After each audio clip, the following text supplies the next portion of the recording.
I thought my marriage was stable. After 11 years of dating, we had established a family and a life together. Derek was 8 years old, and Lila was 10. I was a loving father, a devoted husband, and a man who valued hard work, loyalty, and supporting his family. But none of that mattered in the end. Something minor was the first step.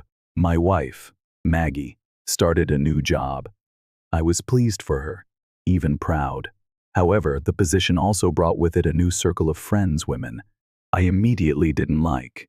They were the kind who viewed everything as oppressive, viewed males as adversaries, and spoke of empowerment when they really meant destruction.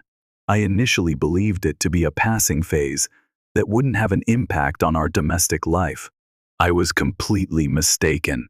Maggie began to change in a matter of weeks. My actions were all problematic.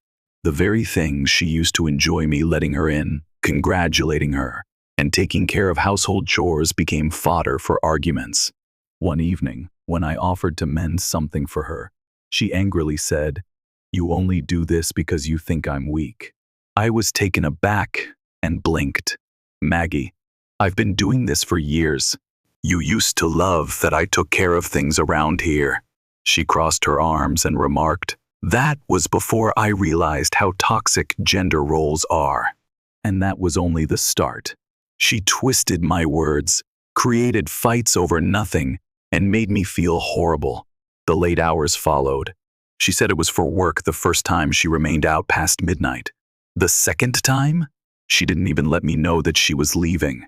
I gave her a call, no response. Sent a text, no response. At 3 in the morning, she arrived home intoxicated and staggered into bed, hardly even glancing at me. My voice was tight as I questioned, "Where were you?" She rolled over with a sigh. "God, Ethan, stop being so controlling.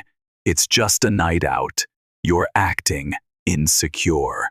My stomach turned over, due to my insecurity, since I was aware that something was amiss, and I was going to discover the full extent of the betrayal. I received confirmation a few days later.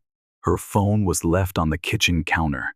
Usually, I was considerate of her privacy, but I had a gut feeling that I should check, and I was correct. She erased the majority of her messages. One conversation, though, that altered everything, had slipped her mind. It wasn't a delicate conversation with one of her new pals. "You should just tell him you want an open relationship." I know, I'm working up to it. Second Monday of December. It seemed as though someone had punched me in the stomach. Not only was she going to cheat, but she also intended to tell me about it afterwards. I didn't get much sleep that night. My mind was racing, trying to think of something to do. Divorce? Face her? Make her public? I required evidence, so I waited. As she had planned, she sat across from me at breakfast on the second Monday in December, stirring her coffee as if she weren't going to ruin our family. Then she raised her head, smiled at me, a tiny, almost apprehensive smile, and spoke. "What do you think about an open relationship?" As simple as that. As if she wanted to know if we ought to try a new restaurant. I put down my fork. Despite my trembling palms, I managed to hold it together. My voice was unnaturally calm as I asked, "Who is he?" She stopped smiling. "What are you talking about?" I bent over. "Don't insult my intelligence, Maggie. If you're bringing this up, it's because there's someone else. So just tell me, who is he?" I could see the glimmer of remorse in her eyes as she opened her words. I realized then, there was more than one man. There were several. I shook my head and gave a hollow laugh. "Jesus Christ," I said in a whisper. "It's more than one, isn't it?" She winced, didn't refute it, and I came to a realization at that very instant. I was already divorced. All I had to do now was make sure I left with my children, my dignity, and everything I had earned. For Maggie's sake, I wasn't going to give her anything at all. I felt as though I was staring at a stranger as I sat there and gazed at Maggie. The lady I married, the one who once cared about me and loved me, was no longer there. Someone cold, cunning, and completely unconcerned with the devastation she was wreaking took her place. She tucked her hair behind her ear and tried to make a nervous giggle. "It's not like that, Ethan," she said. "I just think we should explore new experiences. You know, grow as individuals." "Grow?" I asked again in a low, menacing voice. "By sleeping with other people?"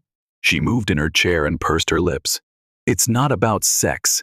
It's about connection," she jumped when I slapped my fist on the table. "Who is he?" Quiet. Then, as if I were being difficult, she shook her head and let out a breath through her nose. She responded, "Fine," with her arms crossed. "There's someone I work with." It was there, the reality, or a portion of it anyway. I took a deep breath through my nose as I reclined in my chair. "Remain composed. Remain in charge," I said. "And what about the others?" Her eyes widened, and her head sprang up. She was aware. She was aware that I was aware. As she sputtered, "Do you what? Don't play dumb, Maggie. I know about the one-night stands. I know you've been lying to me for months." She blinked quickly and clenched her mouth tight. I briefly believed she would try to refute it. However, then, she let out a sigh. She rolled her eyes. "Jesus, Ethan, why are you acting like I murdered someone? I made some mistakes, okay? But I was going to tell you." I laughed resentfully. "Tell me? You were going to tell me? Oh, that's rich, Maggie. You were going to tell me after you had secured an open relationship, so you wouldn't have to feel guilty about it." She didn't dispute it. Her lips were squeezed into a narrow line as she simply stared at me. I realized then that there was nothing left for me to save here. This was not an error. There was no vulnerability in this moment. She had turned into this. I remained silent after that. I simply got up, picked up my keys, and left the room. Not because I was surrendering. However, I had to get ready. I wasn't going to let Maggie take my children, bully me, and then go like she was the victim. That's what any rational man in my situation would do. I began constructing my argument. I called my lawyer first. A shark. A man who has destroyed lives in the legal system. He whistled softly when I told him everything. "Damn," whispered he. "She really thought she could pull this off?" I stated quite bluntly. "She still does. Now it's all business." "All right," he said. "First things first. You need to protect your finances. Move any personal assets to an account she doesn't have access to. Do it quietly. Next, start collecting evidence. The more, the better. The cheating, the gaslighting, document everything," I whispered, already ahead of you, because I had been collecting evidence the instant I had suspicions about her. Bank records, phone logs, screenshots of texts that have been erased. In fact, I was able to retrieve photos that she had attempted to remove. With a forceful voice, my lawyer said, "And Ethan, do not confront her yet." I gave a sour grin. "Don't worry, I'm playing the long game." Because Maggie believed she was in charge. She believed I was distraught, weak, and caught off guard. She was unaware that I was going to destroy her whole scheme. I did my part flawlessly during the course of the following week. I grinned. I gave her a cheek kiss. I gave her the impression that she was winning. In the interim, I transferred my savings and opened a different bank account. A private investigator was hired. Every conversation, every untruth, and every contradiction was captured on tape. And, above all, before she could distort the truth, I made sure everyone was aware of it. I gave her parents a call. With a firm voice, I replied, "I just want you to hear it from me before Maggie spins her story. She's been cheating. She asked for an open relationship, but only after she had already stepped out of our marriage." They were taken aback. I gave my parents a call, my siblings, my close companions, everyone who was important to me. including those who would eventually testify in court about my character, was aware of my side of the tale. Maggie couldn't play the victim, in my opinion. I was determined to make sure she took responsibility for every single outcome of her behavior. She made her next move the night before our big gender reveal party, which she had been organizing for weeks, where she would stand in front of everyone and act like the ideal wife.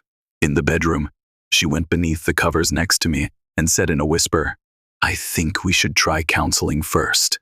I twisted my head and gave her a close examination. I said, "Counseling?" Again. She bit her lip and nodded. "I don't want to throw away everything we've built, Ethan." And that, I realized then, she didn't feel bad about it. She had no intention of mending our marriage. She was buying time because she had begun to feel the change in power. It frightened her that she was losing me. Excellent. For tomorrow, at the gathering, she was on the verge of losing everything. It seemed unreal on the day of the gender reveal party. I felt as though everything was pushing down on me when I woke up early. However, something else was also present, a persistent, silent anger that was boiling beneath the surface. Maggie was so excited that she virtually skipped about the home, giving commands and making sure everything was in order. She yelled out from the kitchen, "Baby, did you pick up the cake?" "Yeah," I replied in a bland tone. She turned and gave me that phony, endearing smile that had been deceiving me for years. However, it is no longer the case. Today was the start of her demise. I had my entire strategy committed to memory. By the time visitors began to arrive, there were many people in the backyard, family, companions, even several of Maggie's co-workers who had supported her treachery. Naturally, he was also present, Tobias, the partner in the affair. He was standing at the drinks table, laughing as if nothing were wrong. The foolishness of it. I made myself maintain my composure by clenching my jaw. "Not quite yet. Not quite yet." Maggie put her hand in mine as she approached me. "Pretend that nothing was amiss." In a whisper, she asked, "Are you excited?" I turned to look at her. I grinned as well, more than you know. The time has finally arrived. Maggie was beaming from ear to ear as she stood on the small stage we had prepared, microphone in hand. She added, "Thank you all for coming.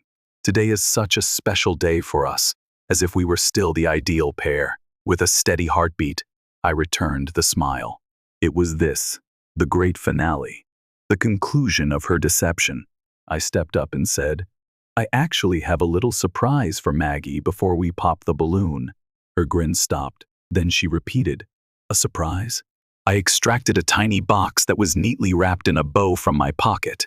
"Go ahead," I uttered fluidly. "Open it." She paused. However, what options did she have?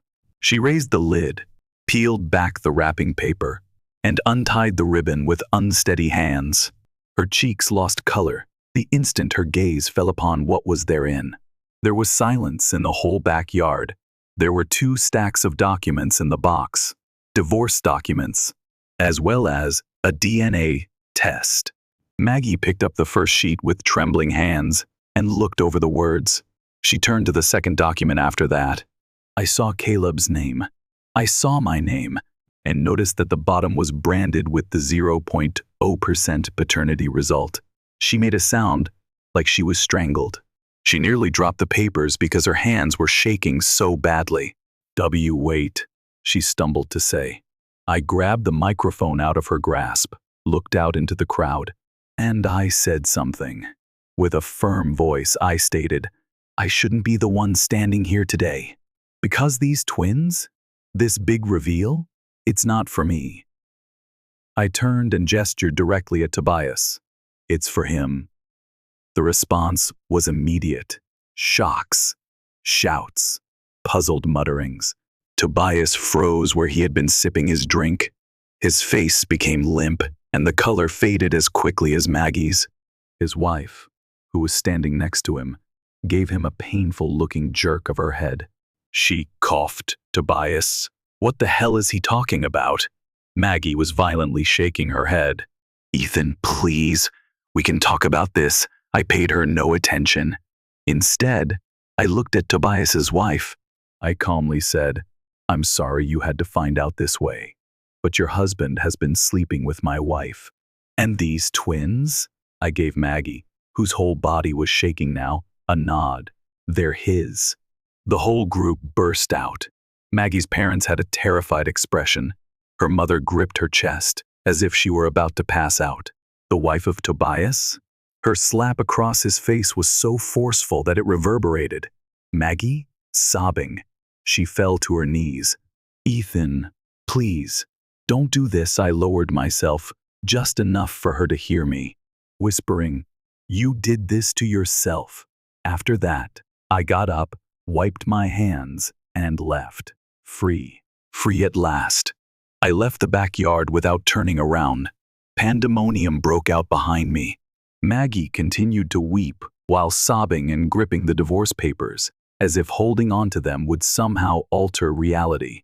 Tobias's wife was yelling at him, hurling drinks, and shaking him, as if she could coerce him into giving an explanation that would lessen how repulsive this was. However, there was no explanation, since the truth was known, and they were unable to reverse it, regardless of the justifications they offered.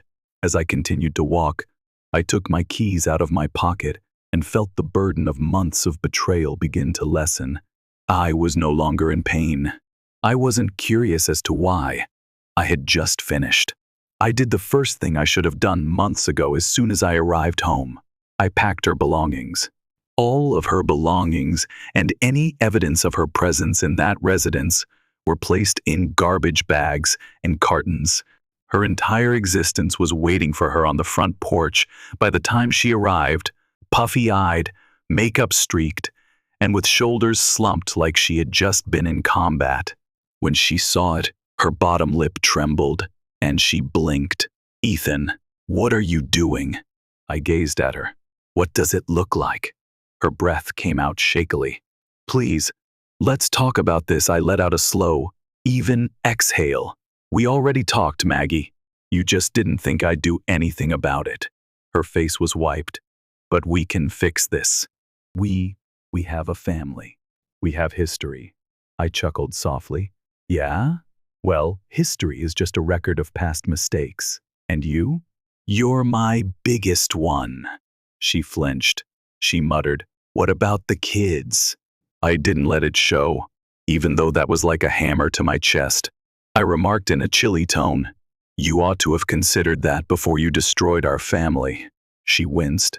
Then she did what I expected her to do. She became irate. She stopped crying. Something terrible, something ugly, disfigured her face. You're just bitter because I found something better, she yelled. You think you're punishing me? You're just proving how pathetic you are. You'll never find someone else. No one will ever want you the way I did. I moved in closer, leaned closer, and said very quietly, Maggie, you are replaceable. I am not. She became motionless. She bobbed her throat as if she wanted to protest, but she realized she had lost. Totally. Silently, she gathered her belongings, didn't say anything else, didn't plead, didn't engage in combat. She simply got into her vehicle and left. I stayed there looking at the empty spot where she used to be when I eventually went back inside and locked the door. Moreover, for the first time in forever, I was liberated. Maggie had left. She was gone from my soul, not simply from the house or my life. I anticipated feeling empty. I had the feeling that everything we had constructed might collapse around me as I sat in that house. But rather, I felt lighter, as if I had finally laid to rest a corpse that I had been carrying for years. The divorce proceeded more quickly than anticipated. At first, Maggie attempted to argue, tried to shame me, tried to play the victim, and tried to compromise. But I had every stinking recording of her betrayal, every image, every text, and every receipt. And when she found out how much proof I had, she gave up. No alimony, not even half of my savings, nothing. The finest aspect? Tobias was also cleansed by his wife, took possession of the house, took the children, took everything.